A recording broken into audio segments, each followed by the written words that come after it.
Une autre qui est liée au Shiur cette fois. À nouveau, J'ai fait connaissance il n'y a pas longtemps. Donc une autre histoire, il y avait un Sfarad qui voulait absolument devenir Ashkenaz. Donc il va voir son rabbin de communauté. Et il dit je veux me convertir, je veux devenir Ashkenaz. Il dit écoute c'est compliqué, il faut manger du hareng, il faut sentir l'oignon. C'est compliqué. Pendant quelques années le gars il se travaille et tout. Et puis un jour le rabbin il dit je sens que vous êtes prêts. Vous êtes heureux?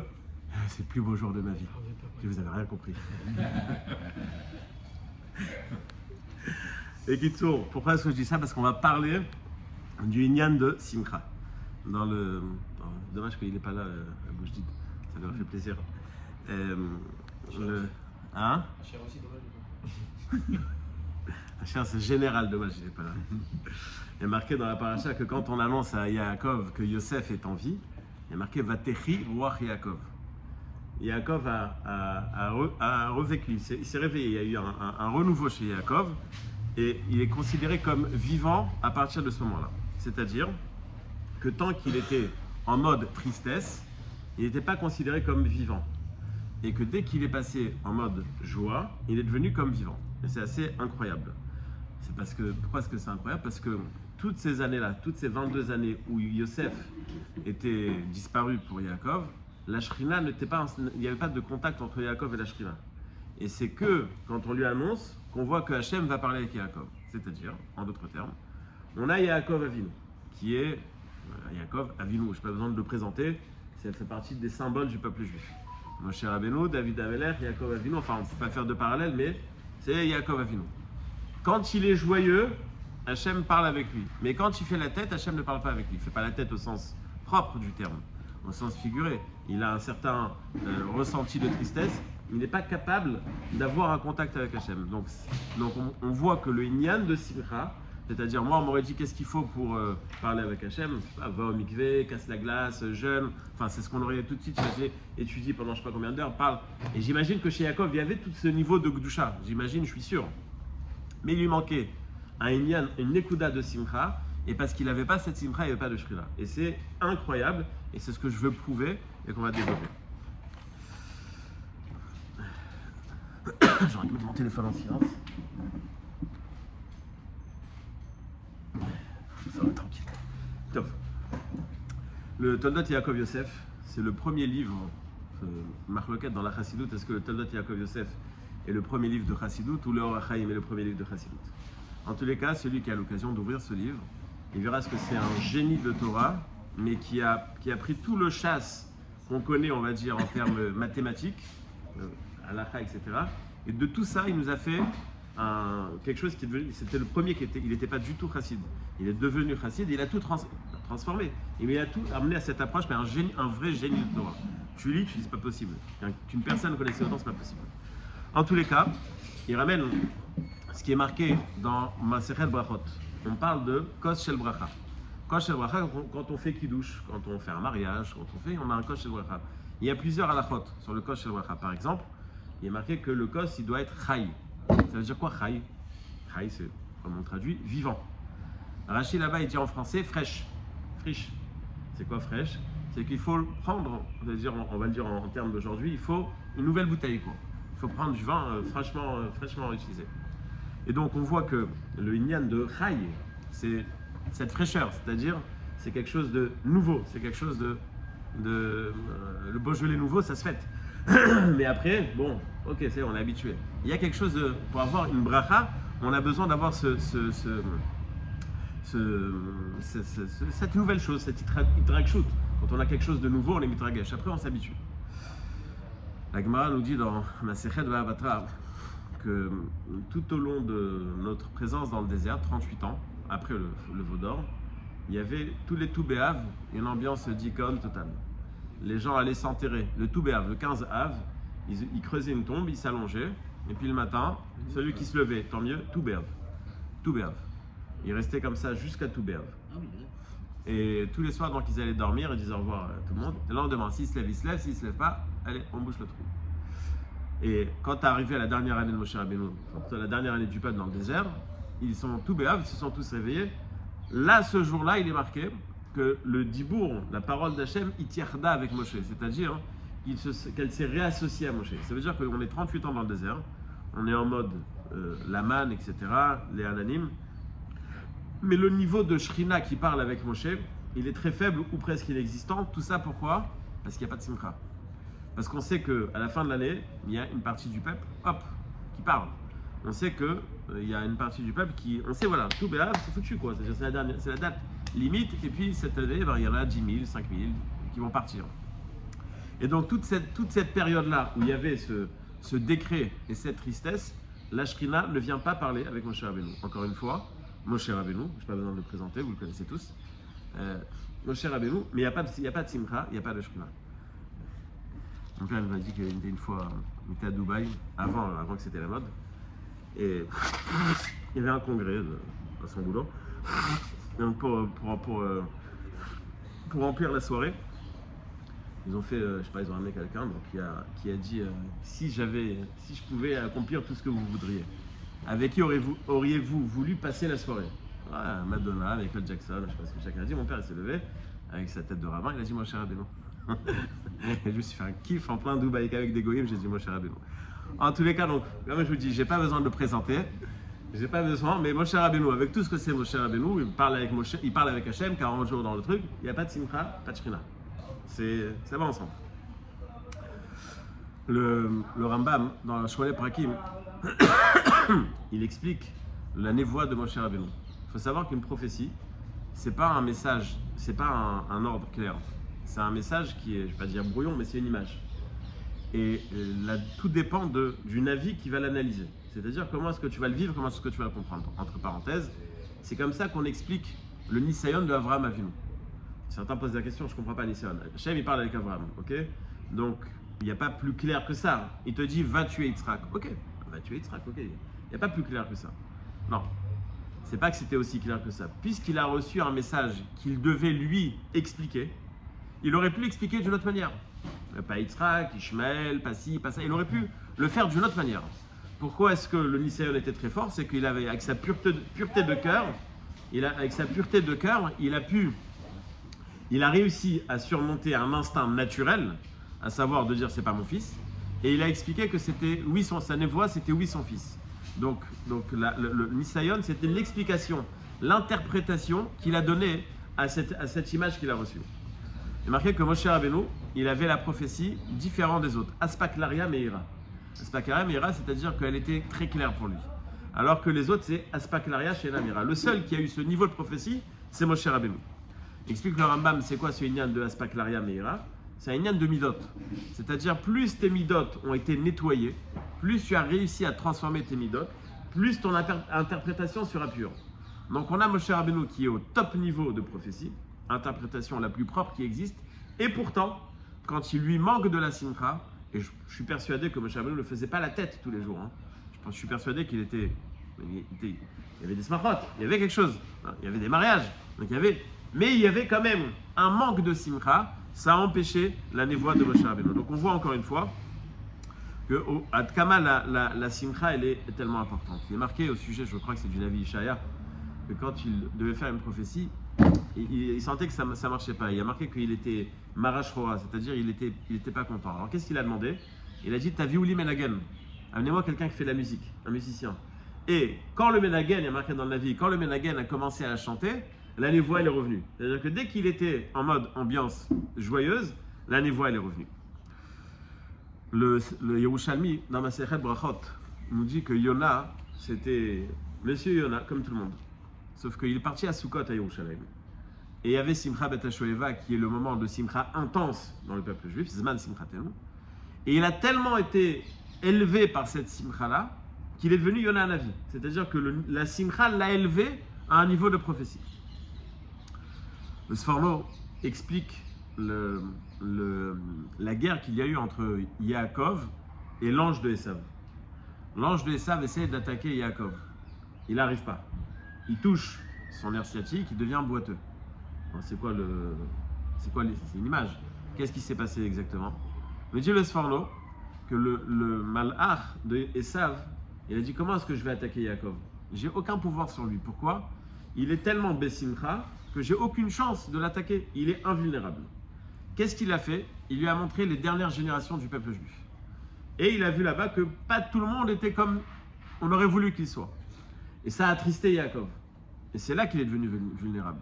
Il a tapé en lui montrant, la hanche, ça montre cette dernière génération, le Yetzer Hara de cette génération, etc. Il a tapé là-bas, c'est-à-dire il lui a donné une raison d'être triste, et c'est là que Yaakov a été affaibli. C'est-à-dire, encore une fois, on voit que quand une personne, elle est sa mère, tout va bien. Une personne qui est pas sa mère, il est plus faible. Ça existe, par exemple, le gars de Vilna, il dit qu'il est marqué dans le Passouk. Je vais sauter dans mes... Parce que je l'ai ramené ce Passouk. Je l'ai ramené plus tard. Dans le Passouk, c'est marqué Ruach Ish Echal Keleu. Le gars de Vilna, il dit que... Il explique quand on va faire Bikur Cholim, pourquoi est-ce que c'est important? Parce que quand tu donnes de la joie à une personne qui est malade, ça lui donne la force de surmonter sa maladie. Et aujourd'hui, ça existe. Des clowns médicaux, ça existe.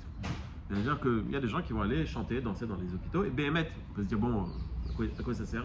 Eh bien, ça sert énormément. Pourquoi? Parce que la simcha, elle va donner une force à une personne de surmonter sa détresse. Oui. Est-ce qu'on a une définition de la simcha? On va en parler. Je vais arriver. Pour l'instant, je suis en train de mettre en avant le inyan de simcha qui apparemment est incroyable. C'est-à-dire ça a un impact sur tout. Dans la tfila, qu'on a fait ce matin, Hashiva shofteno kevarishona, ve'yatzonu kevatechila, ve'aser mimeno tzara yagon v'anacha. Hashiva shofteno kevarishona, c'est ramène-nous au statut des juges qu'il y avait, ve'yatzenu, ceux qui nous donnaient des conseils, ve'aser mimeno tzara yagon v'anacha. Et enlève la tristesse de nous. Non mais Chané, quelle explication? Les deux tfilotes, les deux espoirs qu'on a sont très bien. On veut revenir avec nos beddin avant et on va avoir de la simcha. Mais en quoi les deux sont liés? Demande Rabbeinu Bechaye. C'est deux choses qui ne sont pas liées. On veut avoir nos juges comme avant et on veut être besimcha. Ok, quel rapport les deux? Dit Rabbeinu Bechaye que même si on arrive à une situation comme on avait au temps du Beth Amikdash avec les shoftim, etc., mais il n'y aura pas de simcha, ça ne servira à rien. On ne retrouvera pas le niveau qu'on avait avant. On est obligé d'avoir les shoftim, les yoatzim et la simcha qui les accompagne. Sinon, ils ne serviront à rien. Ils ne pourront pas gérer le peuple comme ils doivent le gérer. Donc, on voit que cette nekuda de simcha, et c'est ce que je fais tout à l'heure, cette nekuda de simcha, elle est... On aurait pu penser, bon, c'est un détail important, c'est bien. Mais non, c'est bien plus que ça. La Géoula, la Shrina, la force de Yaakov, tout ça dépend de la simcha. Agma, dans Sanhedrin, c'est marqué que quand Hachem a dit à Shmuel, va prendre David Amelech, lui aussi, je ne sais pas besoin de le présenter, vous le connaissez. Alors là-bas, on dit toutes les mahalotes de David Amelech. Et l'Agma nous dit que Jonathan, le fils de Shaoul, avait aussi toutes les mahalotes de David Amelech, mais David Amelech avait quelque chose de plus. C'est quoi ce qu'il avait en plus? Vachem Imo. Hachem est avec lui et la halakha elle est toujours comme lui. Pourquoi? Simcha. La simcha. Mais alors encore une fois, c'est sûr que Jonathan était Bessimcha s'il avait toutes ces mahalotes-là. Mais quand il irait que le niveau de David Amelech, Vachem Imo, c'est-à-dire Shiviti Hachem el Digditamid, c'est-à-dire qu'il est en permanence avec ce ressenti de proximité, son niveau de simcha il était différent. Donc, David Amelech, le fameux roi d'Israël, il a été choisi pour une qualité. Il y en avait plein d'autres. Mais qu'est-ce qui a fait pencher la balance d'un côté? C'était sa simcha. Abraham Vital, dans son introduction pour la Kabbalah, pour ceux qui ont décidé de s'y mettre, je parle de vous. Donc, il ramène là-bas dans son introduction, il dit que, je vais dire ces mots, Ma'alat ha'atzvut, megunad meot, pas ma'alat, midat ha'atzvut. Midat ha'atzvut, donc la tristesse, c'est quelque chose qui est très mauvais. Ou vifrat, et surtout, les asik chokhmat ha'emet, pour pouvoir comprendre chokhmat ha'emet, c'est la Kabbalah. Moi, c'est pas, enfin, première pensée comme ça, tu m'aurais dit la Kabbalah. Encore une fois, je t'aurais donné plein de détails, mais je t'aurais pas ramené la simcha, en tous les cas pour un premier. Il te dit non, la simcha c'est quelque chose qui est important donc dans la tfila, pour la halakha, pour la shrina, pour être choisi comme roi, etc. Je termine ma liste d'exemples avec ce qui est marqué dans le Sefer Haradim. Il ramène plusieurs conditions pour l'accomplissement des mitzvot. La première, c'est la kavana, l'intention. La deuxième, c'est Avat Hashem, le faire avec amour pour Dieu. La troisième, c'est la crainte de Dieu. Et la quatrième, et il dit c'est la plus importante, la simcha. Et il ramène là-bas ce que tout le monde a déjà entendu, c'est lui qui le ramène, c'est lui la source, que le Harizal a dit que tout ce qu'il a été zoché à être ce qu'il a été, c'est parce que quand il faisait une mitzvah, il le faisait besimcha. Et il continue Et il dit que les klalotes qui sont marquées dans la Torah, il y a marqué là-bas, Tachat asher lo avadata et Hashem lokecha besimcha, merov kol. Tout ça, c'est parce que tu n'as pas été oved Hashem besimcha. C'est-à-dire qu'on peut vivre dans un système où on va faire des mitzvot, mais on les fait par contrainte, par habitude, par, je sais pas moi, parce qu'aujourd'hui, toutes les mitzvot qu'on fait, c'est une zgoula pour ça, c'est une zgoula pour ça, ça c'est une zgoula, c'est médical, c'est déjà plus des mitzvot. Non, il faut faire les mitzvot dans la simcha de les faire, c'est-à-dire on est content d'avoir été choisi. Donc après avoir mis en avant cette qualité rare de simcha, et en vérité le monde entier, non je sais tu es tunisien donc c'est pour ça que tu dis, hein, c'est pas rare, mais cette qualité rare, c'est à fond, hein? C'est un peu à fond. Quoi? Si les Tunisiens ils ont plus Bessimcha qu'un Maroc, enfin je dis ça. C'est ce que je dis, ah, justement. Bon, pardon, il me dit, j'ai dit c'était rare. Il me dit non, je dis bah oui c'est parce que tu es tunisien. Et j'ai dit ça en marocain si tu me fais la tête. Oui bien sûr. J'ai les deux. C'est pour ça que je peux Donc, rester. Avec les noirs, je peux se moquer des noirs. Donc, après avoir mis en avant donc, cette Nekuda là de Simcha, il faut comprendre pourquoi est-ce que c'est tellement important. On comprend que c'est sympathique, on comprend qu'en vérité, n'importe qui sur Terre, tout ce qu'on fait toute la journée, c'est à la recherche de la Simcha. On est à la recherche, on veut être joyeux. Il y a des gens qui vont travailler une année pour partir en vacances parce qu'ils pensent qu'en vacances, ils vont être joyeux. Peut-être que oui, peut-être que non. Mais on est tout le temps à la recherche de cette fameuse Simcha. En quoi la Simcha est tellement importante? Rabbi Yochanan ben Zakkai, quand il y avait le siège de Yerushalayim, il sort de Yerushalayim avec la fameuse histoire où il s'est fait passer pour un mort. Il arrive chez le chef d'armée qui faisait le siège sur Yerushalayim. Et Rabbi Yochanan ben Zakkai lui dit Shalom alecha malka, bienvenue au roi. Enfin, pas bienvenue, il lui a dit, je ne sais pas comment il lui a dit, mais il a nommé le roi. Le Ramatkal, le chef d'armée, lui a dit mais attends, tu sais que m'appelez-moi le roi, c'est un problème de lèse-majesté, puisqu'il y a un roi, c'est pas moi, donc c'est un manque de respect pour le roi. Il a dit Rabbi Yochanan ben Zakkai, moi je sais ce qui est marqué dans la Torah. Il y a marqué que Yerushalayim tombera entre les mains d'un roi, ce qui veut dire que tu es un roi. Ne pose pas de questions, c'est marqué, c'est marqué. Il est marqué dans la Gemara qu'à ce moment-là, il portait une chaussure. Il était en train de mettre sa deuxième chaussure. Et on lui annonce que César est mort et qu'il prend sa place. Il essaye de mettre sa deuxième chaussure, il n'arrive pas.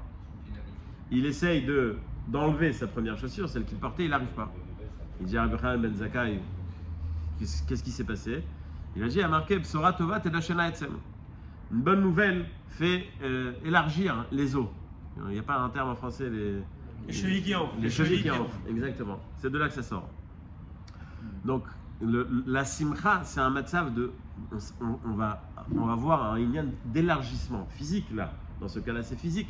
Mais il y a une idée derrière. Quand on est besimcha, on voit tout beaucoup plus. On arrive à voir tout. On prend les choses beaucoup plus à la légère.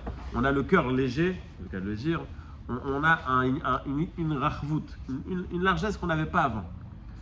Imaginons deux situations. Une personne qui perd un proche. Et il y a un bel, comment on appelle ça, un bel héritage. Et il y a une bracha d'ailleurs. Vous savez que quand quelqu'un perd un proche et qu'il y a un très bel héritage, il y a une bracha de Shechianu. À part Dayana Emet sur la porte du proche, il y a une bracha de Shechianu. Ça enrichit. D'un autre côté, il y a une personne qui marie son fils par exemple, ça lui a coûté. Il a endetté pour les 10 ans à venir. Top. Alors tu vas aller voir celui qui marie son fils, tu dis écoute, celui-là, un tel, il a besoin de tzedaka, il a besoin de ci. Ouais, il va te donner. Tu vas voir l'autre qui vient de perdre son proche, il vient d'encaisser des millions, et tu dis pas maintenant, revenez plus tard. Maevdel. Parce que quand tu es en mode simcha, tu te lâches. Mais quand tu n'es pas en mode simcha, tu es complètement refermé sur toi. Et donc évidemment, celui qui a perdu un proche, il est en mode tristesse. C'est vrai qu'il va encaisser, mais ok, il est renfermé sur lui, il n'est pas bien. Alors que celui qui est en mode simcha, il me dit, d'où tu dépenses l'argent de la banque là, c'est pas ton argent. Ah c'est bon, on va s'arranger. À Purim, j'ai une enveloppe et je distribue. Tout le monde ramasse l'argent, donc je distribue avant Purim, je prépare une enveloppe et je distribue. Sauf que ça fait déjà quelques années qu'à un moment, il m'enlève l'enveloppe. Mes enfants, ils m'enlèvent l'enveloppe, il va passer la catastrophe. Tout celui qui arrive, pourquoi? Parce que quand t'es bien quoi, c'est-à-dire c'est pas que t'es fou, t'es bien. Alors t'es en mode simcha, alors tu veux donner, t'es content, t'as envie de faire kiffer. Donc la simcha, elle permet une achavat adat. Rava, quand il faisait shiur, il y a marqué qu'il commençait son shiur par une blague. Milta de b'tichuta. Mais après le shiur, il était be'ira vafachad. C'est-à-dire qu'il commençait par dire quelque chose de sympathique pour ouvrir le cœur des élèves. Et après, quand le cœur était ouvert, ils sont capables de revenir au sérieux il était capable de leur enseigner. Il y a marqué que à Matan Torah, chaque fois que Hachem disait un mot, le peuple mourait, tout le peuple. La Neshama sortait, il fallait leur donner la Neshama, etc. Donc il y avait un pachad, une peur. Ils ont jusqu'à un moment, ils ont dit à Moshe, on n'est pas capable d'écouter. Donc il y avait une vraie peur. Mais avant ça, il y a marqué que Hachem leur a dit, regardez, je vous ai choisi, rappelez-vous ce que j'ai fait aux Égyptiens. Il les a mis en mode kiff. Il les a mis en mode rachvut adat. Parce que pour être perméable à une étude de Torah, c'est sûr, mais n'importe quelle étude, il faut être capable. Il y a des moments où tu dis, là je suis fermé, là c'est bloqué, j'arrive pas. Il faut ouvrir l'esprit.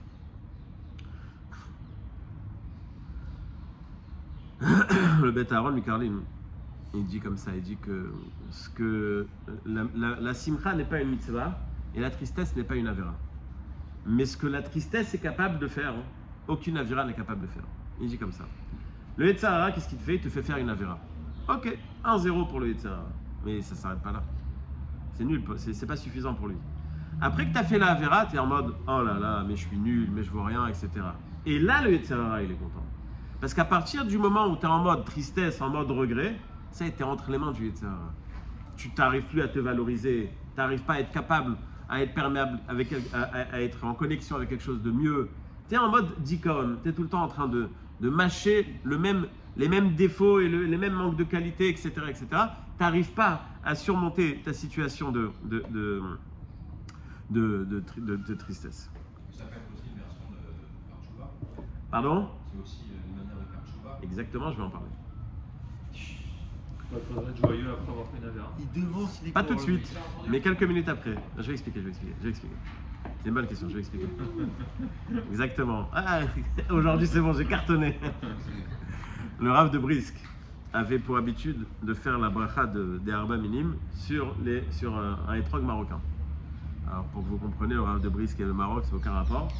Mais pourquoi est-ce qu'il prenait l'étrog marocain? Parce qu'il pensait que l'étrog marocain était sûr de ne pas être mourkave, qu'il n'y a pas eu de greffe. Comme les étroguets marocains poussent, il y a des endroits où ça poussait péré, c'est-à-dire ça poussait tout seul. Donc c'était quelque chose de naturel. Donc il a, à chaque fois, je parle d'il y a 60 ans à peu près, on lui a envoyé un étrog du Maroc. Une année, le étrog est bloqué à l'aéroport pour question agricole ou je sais pas, problème. Il demande, pardon? Étonnant. Ouais. Ah, on sent l'importateur là. Et donc c'est bloqué et il demande à un des députés religieux du moment qui s'appelait Shlomo Lorenz, il a dit essaie de faire quelque chose. Oh, il essaye, rien à faire. Il n'y avait pas avec qui parler. Premier jour de Chol HaMoed, le Rav l'appelle, il dit écoute, va à l'aéroport, regarde si tu peux faire quelque chose. Il va à l'aéroport, il revient chez le Rav l'attend à la fenêtre. Et il lui fait un signe de la tête, non. Deuxième jour de Chol HaMoed, va à l'aéroport. Troisième jour de Chol HaMoed, va à l'aéroport. Jusqu'à Hoshana Rabbah, tous les jours il demande va à l'aéroport, rien à faire. Dernier jour, il arrive de l'aéroport, le Rav toujours à la fenêtre, et il dit non. Et là, le Rav de Brisk fait un énorme sourire. Énorme sourire. Et là aussi, il faut connaître le Rav de Brisk, il n'y a pas une photo où on voit sourire. C'était ira, non, une vraie ira. Pas, je dis pas ça. Chez Loïe Zilzoul. C'est ira de Shamaim pur. Je comprends pas, toi tu m'as saoulé pendant 7 jours, je fais l'aller-retour à l'aéroport Yerushalayim pendant 7 jours. Ça veut dire que c'est important pour toi. On dirait que tu étais content, genre tu étais soulagé. J'ai pas eu d'étrog marocain cette année, pourquoi t'es content? Il a dit le Rav de Brisk, moi j'ai fait ce que je devais faire. J'ai fait le maximum. Puisque j'ai fait le maximum, c'est-à-dire que mon statut, c'est pas de faire ou de réussir, c'est d'essayer et de faire le maximum. Quand on a tout essayé et qu'on n'a pas réussi, alors quoi? On fait la tête? Non, j'ai essayé. Et c'est ça mon obligation. Non, il a fait la mitzvah sur un autre étrog, tu crois quoi qu'il attendait? Oui, non, évidemment que. Mais il voulait faire la meilleure mitzvah. Mais je parle de ça ou d'autre chose. Tu mets tout pour faire la mitzvah. Tu n'y arrives pas. Elle n'est pas comptée comme mitzvah quand même. Si, il y a marqué que celui qui a voulu faire une mitzvah et qui n'a pas réussi à la faire, c'est compté comme une mitzvah. Voilà. Donc là, il n'y a pas de regret, il n'y a pas de tristesse. En vérité, je suis sûr qu'il avait très envie de le faire. Mais, ok, c'est pas entre mains. Moi, j'ai fait ce que je devais faire. Rabbi Yaakov Ganinsky, c'est là qu'on va expliquer ce que c'est la simcha. Rabbi Yaakov Ganinsky, il disait comme ça, il y a marqué au sujet de la femme de Lot que les malachim lui ont dit Al tabet machorecha. Ne regarde pas derrière toi. Et il disait que le inyan de simcha, c'est de ne pas regarder, de ne pas regretter le passé. Ça peut apparaître contraire à le inyan de tchouva, etc. Je vais expliquer ce que ça veut dire. Mais Quand on est tout le temps en train de ressasser pourquoi j'ai fait ça, pourquoi j'ai dit ça, j'aurais dû choisir ça, j'aurais dû faire ça, évidemment que tu seras en mode tristesse. Quand tu regrettes pas le passé, mais que tu es tout le temps en train de regarder le futur, tu es en mode simcha. Le Chidush Harim, et c'est ce que j'essaie d'expliquer à mes enfants quand ils me disent Kippour, c'est dur, ils font l'analogie entre Kippour et Tisha B'Av. Il n'y a aucun rapport. Tisha B'Av, c'est Behemet Jikon, et Kippour, c'est Behemet un Yom Simcha. C'est pour ça qu'on a l'obligation de manger la veille de Kippour, c'est pas simplement pour prendre des forces. C'est parce que c'est un Yom Tov, on ne peut pas manger, alors on mange avant et après.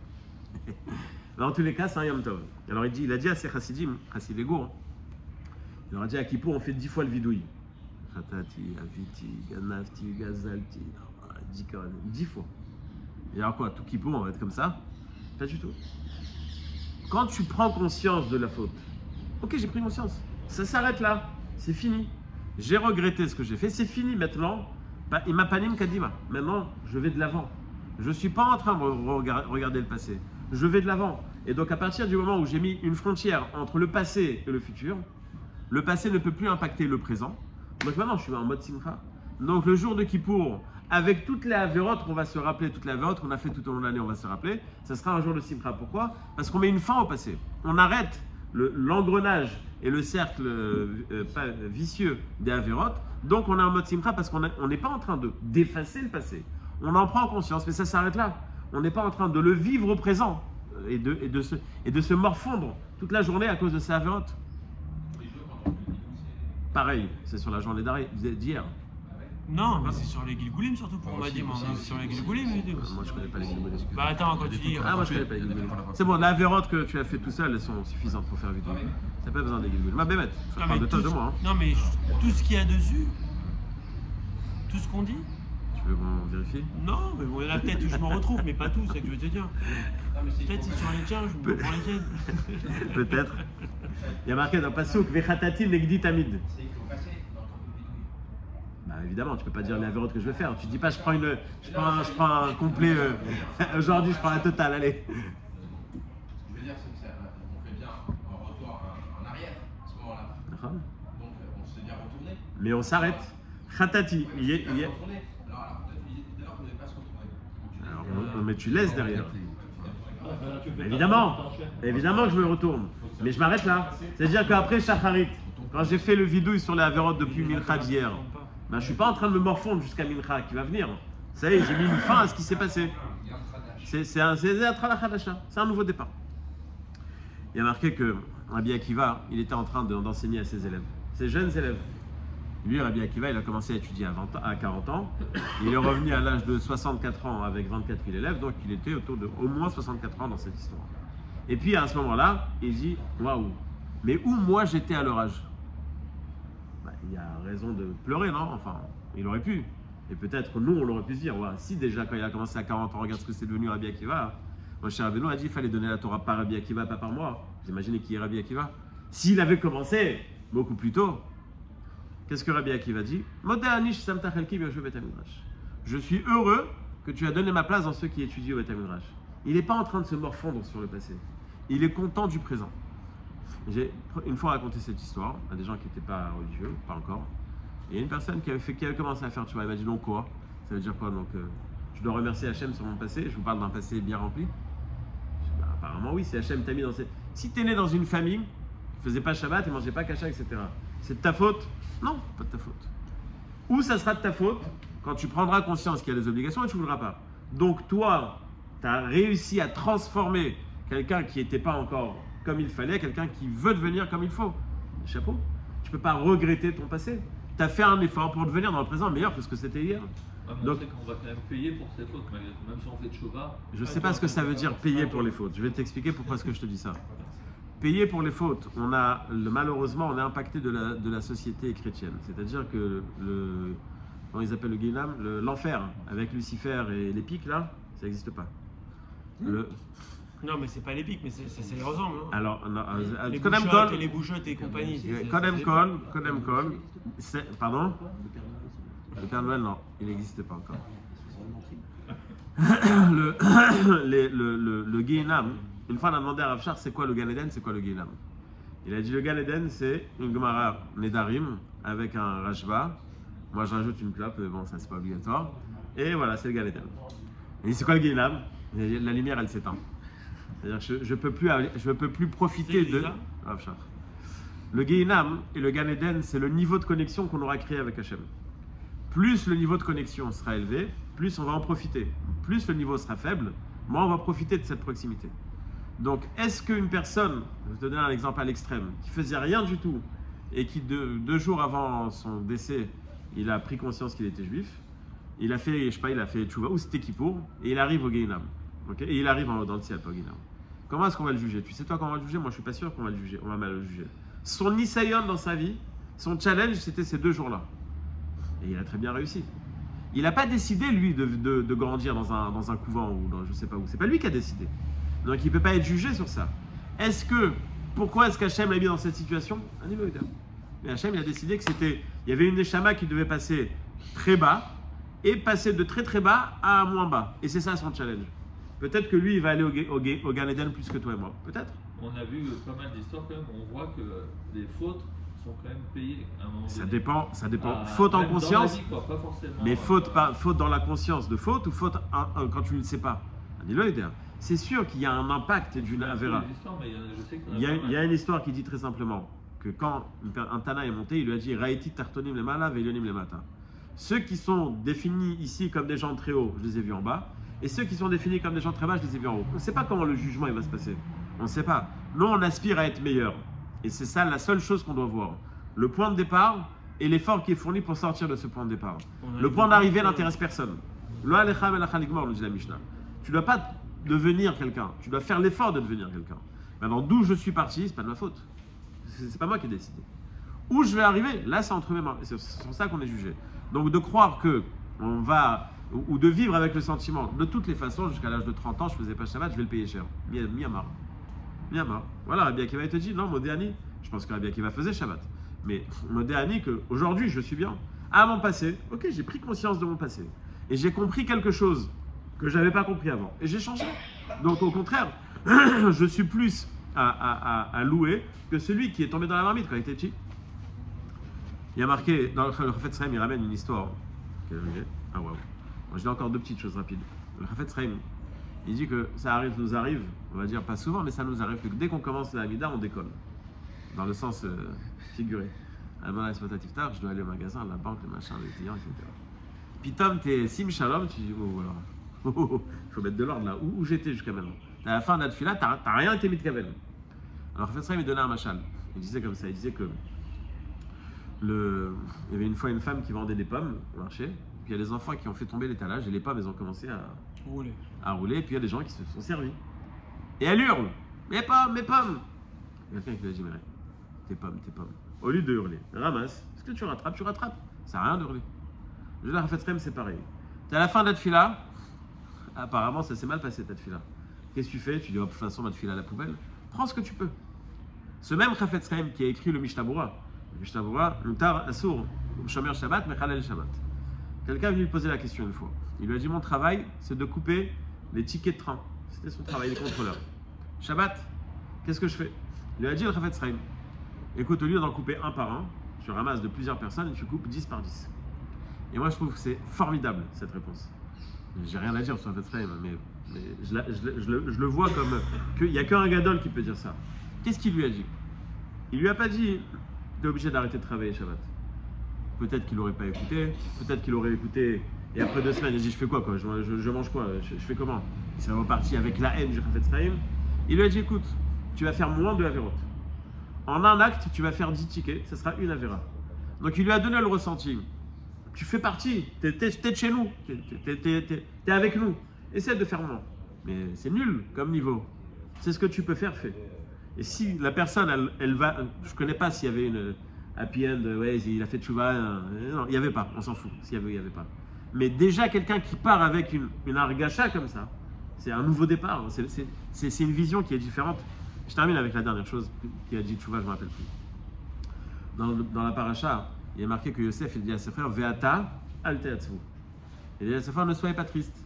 Vous m'avez envoyé ici, j'aurais dû être en train de faire le sol chez Paro, en fin de compte. PDG de Google. C'est moi qui gère tout. Ok. Ve'ata al te'atzvu. Nous dit Midrash, Ve'ata tchouva. Quel rapport? Dis le Tiferet Shlomo que la tchouva c'est justement ve'ata. Ve'ata avec aïn, pas avec aleph. Ata c'est maintenant. La tchouva c'est maintenant. C'est pas demain, ça c'est sûr, mais c'est pas hier non plus. C'est-à-dire, celui qui vit dans le passé, il n'est pas capable de faire tchouva. Le passé, c'est seulement une prise de conscience. Le présent, c'est la tchouva. Ve'ata alteatsu. Quand on se pose la question de la simcha ou de tristesse, remarquez, essayez de voir. Pourquoi est-ce qu'une personne a fait la tête? C'est pas sur ce qui s'est passé sur le moment. C'est parce qu'hier, il y a quelqu'un qui lui a mal parlé. C'est parce qu'hier, il y a quelqu'un qui l'a volé. C'est parce que demain, il a un problème, etc. Si tu regardes chaque moment par rapport à l'instant T, il y a des moments qui ne seront pas baissés, je ne dis pas le contraire. Mais la plupart du temps, tu peux profiter du moment. Tu peux profiter. Donc, si tu ne vis pas ton passé, tu es en mode simcha. Je termine avec une chose. J'aurais voulu continuer, mais il est un peu tard. Et je pense que c'est pour ça que je dis que dommage que Yitzhak Abouji n'était pas là. C'est ce qu'on dit dans Breslev, mais c'est pshuto kemashmao, c'est-à-dire une personne qui vit en système émouna clair ne peut pas être triste. Ne peut pas être triste. Pourquoi? Si je sais que je suis entouré par Hachem, que tout ce qui se passe, ça vient d'Hachem, le bien et le mal. En mode Yosef Hatzadik, 12 ans de galère. Il n'y a pas marqué qu'il a râlé sur ces galères. Il n'y a pas marqué qu'il s'est rebellé. Pourquoi est-ce qu'il était... Pourquoi. Pardon? Quand tu m'interroges, il grogne sur sa galère. Il grogne pas, c'est pas juste. Non, mais si, il a été puni même par rapport à ça. Il a été puni parce qu'il a fait une nishtadlut yetera. C'est-à-dire qu'il devait faire... Pardon? Je parle de Yaakov. Je parle de Yosef. Hein. Non, on parle de Yaakov, oui, quel âge tu as, il lui a dit avec les... Ah, et Raïm, c'est là. Il a été puni, c'est ce que je dis. C'est bidou ce que je dis. Si Yaakov aussi a marqué qu'il a eu peur quand Esav il est venu, et que c'est pour ça qu'il a été puni, parce qu'il y avait un manque de bitachon. Là-bas, le Malbim explique que c'est un Malbim yesodi dans la mitzvah de bitachon et de Emouna. Mais en tous les cas, une personne qui vit en symbiose avec Hachem ne peut pas être triste. C'est incompatible. Parce que la tristesse, elle découle de peur, d'angoisse, de stress, de regret, de tous les problèmes qu'on appréhende. Qu'est-ce que tu appréhendes? Si tu as toutes les solutions à portée de main, et tu sais quoi? Même quand il y a un problème, c'est Hachem qui t'envoie une claque. Même quand il y a quelque chose de mal, en vérité, ça vient d'Hachem. Et comme c'est venu d'Hachem, ça repartira par Hachem. Et comme tu es en symbiose avec Hachem, tu es tranquille. Pourquoi tu peux être triste? Donc la simcha dépend de deux choses. Et comme j'ai dit au départ, ve'ata, c'est-à-dire le présent. Et ce présent, il est shiviti Hachem l'gitamid. C'est-à-dire je suis tout le temps accompagné d'Hachem. Comment est-ce que je peux être triste? Quand je suis accompagné d'Hachem, ben ça va à tous. D'accord. D'accord. C'est dur quand même. Pardon? C'est dur.